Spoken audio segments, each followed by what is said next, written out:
اب آپ کتاب میں اس حدیث پاک کی تشریح کے بعد اب ترجمہ سماعت فرمائیں۔ حضرت عائشہ صدیقہ رضی اللہ تعالی عنہ بیان فرماتی ہیں،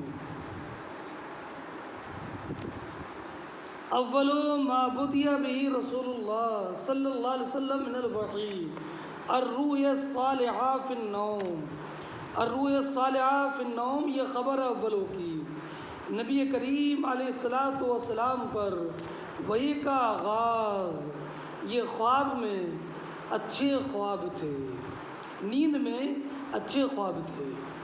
فکان لا یرا رؤیا، تو آپ جو بھی خواب دیکھتے اس کی تعبیر روشن صبح کی طرح آ جاتی، مثل فلق الصبح۔ فلق کے معنی ضوء صبح، صبح کی روشنی۔ اصل میں فلق کے معنی صبح کے بھی آتے ہیں اور فلق کے معنی صبح کی روشنی کے بھی آتے ہیں۔ تو یہاں پر چونکہ صبح مضاف ہے فلق کا، اس لیے فلق کا معنی یہاں پر روشنی ہے۔ ثم حبب الی الخلاء، اس کے بعد نبی کریم علیہ الصلاۃ والسلام کے دل میں خلوت نشینی کی محبت ڈال دی گئی۔ یہ خالی جگہ آپ کے لیے تنہا مکان، آپ کے تنہا مکان کی محبت آپ کے مکان میں ڈال دی گئی۔ وکانا یخلو بغار حراء، اور آپ غار حراء میں تنہا رہتے تھے۔ فیتحنس فیہ، اب تحنس کا معنی کیا ہے؟ تو میں نے ابھی آپ کے سامنے بتایا کہ یہاں پر تحنس کے معنی گناہ نہیں ہے۔ امام بخاری فرماتے ہیں وہ تعبد، تحنس کے معنی تعبد ہیں۔ وہ فیتحنس فیہ اللیالی، یہ التعبد بیچ میں تو حضرت امام زہری کا بیان ہے، اصلی ہے فیتحنس فیہ اللیالی ذوات العدد، یہ عائشہ صدیقہ کا بیان ہے۔ تو آپ چند راتوں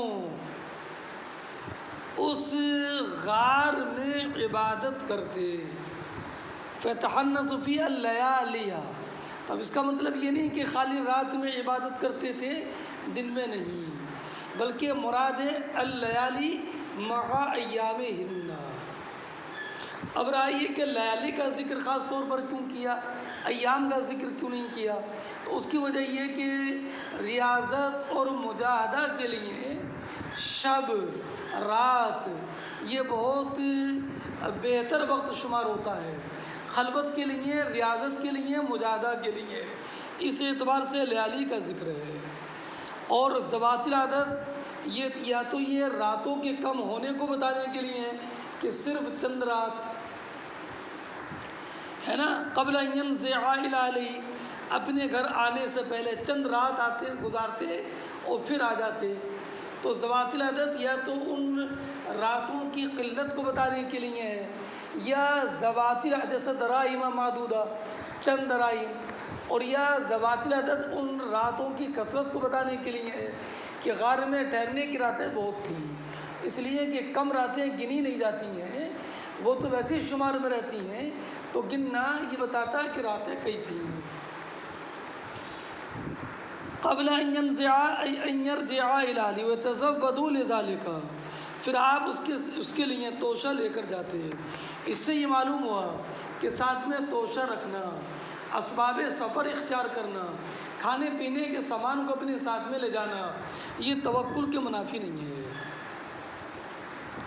ثم يرجع الى خدیجہ فیتزودوا لمثلها، پھر آپ حضرت خدیجہ کے پاس آتے اور چند راتوں کے لیے پھر زیادہ راہ لے جاتے، یہاں تک کہ آپ کے پاس وحی آئی۔ اس حال میں کہ آپ غار حراء میں تھے تو فرشتے آئے جن سے مراد ہیں جبریل امین علی نبینا وعلیہ السلام، جو نبی کریم علیہ الصلاۃ والسلام کی بارگاہ میں 24,000 مرتبہ جبریل امین علیہ الصلاۃ والسلام نبی کریم علیہ الصلاۃ والسلام کی بارگاہ میں حاضر ہوئے۔ آپ ذرا اندازہ تو کیجیے کہ نبی کریم علیہ الصلاۃ والسلام کی بارگاہ میں یہ جبریل امین علیہ السلام ایک دو مرتبہ نہیں بلکہ 24,000 مرتبہ، حالانکہ یہ حضرت آدم کی بارگاہ میں 12 مرتبہ، حضرت ادریس کی خدمت میں 4 مرتبہ، حضرت نوح کی خدمت میں 50 مرتبہ، حضرت ابراہیم کی خدمت میں 42 مرتبہ، حضرت عیسیٰ کی خدمت میں 10 مرتبہ، حضرت موسیٰ کی بارگاہ میں 400 مرتبہ حاضر ہوئے، مگر نبی کریم علیہ السلام کی بارگاہ میں 24,000 مرتبہ حاضر ہوئے۔ اور آپ سے کہا اقرا فقال، تو سرکار نے فرمایا فقلت ما انا بقاری، میں پڑھنے والا نہیں، قال فاخذنی، مجھے پکڑا، فغطنی، اور مجھے دبوچا۔ میں نے آپ کو پہلے بتا دیا کہ یہ دبوچنا اس استغراق کی کیفیت کو ختم کرنے کے لیے تھا اور اپنی جانب متوجہ کرنے کے لیے تھا۔ حتیٰ بلغ منی الجہود، یہاں تک کہ یہ دبوچنا اپنی انتہا کو پہنچ گیا۔ اس کی تشریح میں پہلے ابھی کر چکا ہوں۔ ثم ارسلنی فقال اقرا فقال ما انا بقاری، تو آپ نے پھر وہی فرمایا ما انا بقاری، میں پڑھنے والا نہیں۔ فاخذنی فغطنی الثانیہ حتیٰ بلغ منی الجہود ثم ارسلنی، ارسلنی کے معنی بھیجنا نہیں ہے بلکہ ارسلنی کے معنی چھوڑنا، ارسال کے معنی چھوڑنا، جیسے الم تر انا ارسلنا الشیاطین علی الکافرین تعزهم عزا میں ارسلنا تلغنا کے معنی میں ہے۔ ثم ارسلنی، پھر مجھے چھوڑا، فقال اقرا فقلت ما انا بقاری، قال فاخذنی، پھر مجھے پکڑا، فغطنی الثالثہ، پھر مجھے تیسری مرتبہ دبوچا، ثم ارسلنی فقال اقرا باسم ربک الذی خلق خلق الانسان من علق، ہے نا، پڑھیے اپنے اس رب کے نام سے جس نے کہ انسان کو پیدا فرمایا، انسان کو دم بستہ سے پیدا فرمایا۔ اقرا وربک الاکرم، پڑھیے آپ کا رب تو اکرم ہے۔ اقرا وربک الاکرم الذی علم بالقلم، یہ تعلیم، یہ الذی علم بالقلم، جس نے قلم سے سکھایا، وعلم الانسان ما لم یعلم، اور انسان کو وہ بتایا جو انسان جانتا نہیں تھا۔ ان آیت کے تعلق، ان آیت کی تفسیر انشاءاللہ میں کسی اور مقام پر کروں گا۔ فرجع بها رسول اللہ، تو نبی کریم علیہ السلام ان آیات کو لے کر لوٹے۔ یرجف فؤادہ، یہ جملہ حالیہ ہے، اور جب حال فعل مضارع مثبت ہو تو شروع میں واو نہیں آتی ہے۔ فدخل علی خدیجہ، تو نبی کریم ان آیات کو لے کر آئے اس حال میں کہ آپ کا دل تیزی کے ساتھ دھڑک رہا تھا۔ اور آگے پڑھو گے آپ کہ حضرت یونس اور معمر کی جو روایت میں ہے وہ ترجف بوادر ہوئے، تو میں نے تشریح کر دی تھی کہ بادرہ کا معنی شانے کا گوشت ہے جو غایت خوف کے وقت میں پھڑکتا ہے۔ فدخل علی خدیجہ، تو آپ خدیجہ بنت خویلد کے پاس آئے۔ فقال زملونی، تو آپ نے فرمایا زملونی، مجھے چادر اڑاؤ، زملونی، مجھے چادر اڑاؤ۔ فزملوہ، تو اہل خانہ نے آپ کو چادر اڑائی۔ حتیٰ ذہب عن الروع، یہاں تک کہ آپ سے خوف جاتا رہا۔ پھر خدیجۃ الکبریٰ سے کہا وَأَخْبَرَهَا الْخَبَرَ، اور یہ بھی جملہ حالیہ ہے، اپنے پورے واقعے کی خبر دیتے ہوئے کہا لقد خشیت علی نفسی، میں تو اپنی جان پر ڈر گیا تھا۔ اور اس کے بعد میں خدیجۃ الکبریٰ کا جو جواب تھا اس جواب کے جملوں کے ترجمہ اور ترجمانی میں پہلے کر چکا ہوں۔ ایک بات میں آپ کو اپنی بات ختم کرنے سے پہلے یہ بتا دوں کہ یہاں پر جو آیا ہے کہ قبل ان یرجع الی اہلہ، تو آل اور اہل میں آپ فرق جانتے ہیں۔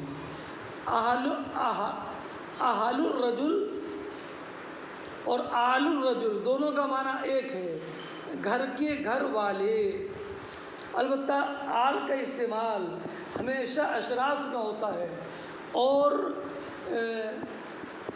اہل کا استعمال اشراف اور غیر اشراف دونوں میں ہوتا ہے۔ اور دوسرا یہ ہے کہ آل کا مضاف الیہ ہمیشہ ذوی العقول میں سے ہوتا ہے، اور اہل کا مضاف الیہ ذوی العقول اور غیر ذوی العقول دونوں میں سے ہو سکتا ہے۔ جیسے آل فرعون اور اہل فرعون دونوں بولیں گے، مگر اہل مدینہ بولیں گے، آل مدینہ نہیں۔ اب اور آل سے مراد ایک مطلقاً متبعین ہوتے ہیں، چاہے اس کی نسل سے ہوں کہ نہ ہو۔ جیسے کہ آل فرعون، حالانکہ فرعون کی کوئی اولاد نہیں تھی، تو آل فرعون سے مراد فرعون کی اتباع کرنے والے، اس کے دین میں، اس کی رائے میں، اس کے مذہب میں اور اس کے اعتقاد میں جو بھی فرعون کی اتباع کرنے والے ہیں انہیں آل فرعون کہا گیا ہے۔ اب نبی کریم علیہ السلام کی آل سے مراد کیا ہے؟ یہ حضرت انس بن مالک رضی اللہ تعالیٰ عنہ سے سوال کیا گیا، ان آل محمد سئل انس ان آل محمد، انس بن مالک رضی اللہ تعالیٰ عنہ سے آل محمد کے بارے میں سوال کیا گیا کہ آل محمد کون ہیں؟ تو حضرت انس بن مالک رضی اللہ تعالیٰ عنہ نے بیان فرمایا، کل تقی، ہر ایک متقی، ہر ایک تقوی شعار، نبی کریم علیہ السلام پر ایمان لانے والا، نبی کریم علیہ السلام کا کلمہ پڑھنے والا، وہ آل محمد ہے۔ اور ایک روایت یہ ہے کہ آل محمد ہر ایک متقی کو نہیں بولیں گے، بلکہ اہل بیت کرام علیہم الرحمۃ والرضوان کو آل محمد کہا جاتا ہے۔ طلبہ کرام، یہ درس کی تقریر جو آج بخاری شریف کا سبق بروز جمعرات کو ہو رہا ہے، آپ حضرات سے گزارش ہے کہ آپ کتاب کا مطالعہ کیجئے اور مطالعہ کر کے بیٹھا کیجئے، اور جب آپ ہماری اس آڈیو کو سنا کریں تو اس وقت بھی کتاب کو اپنے سامنے رکھا کریں، اور اگر کہیں پر کوئی تشنا رہ جائے یا آپ کے ذہن میں کوئی سوال آئے تو آپ وہ سوال فون کر کے معلوم کر سکتے ہیں۔ گزارش یہ ہے کہ توجہ کے ساتھ میں سنیے، سمجھیے، اور جو آپ کی درسگاہ کا ماحول تھا اسی کو قائم رکھیے۔ خدا کرے آپ جہاں بھی ہوں سلامت رہیں۔ السلام علیکم ورحمۃ اللہ۔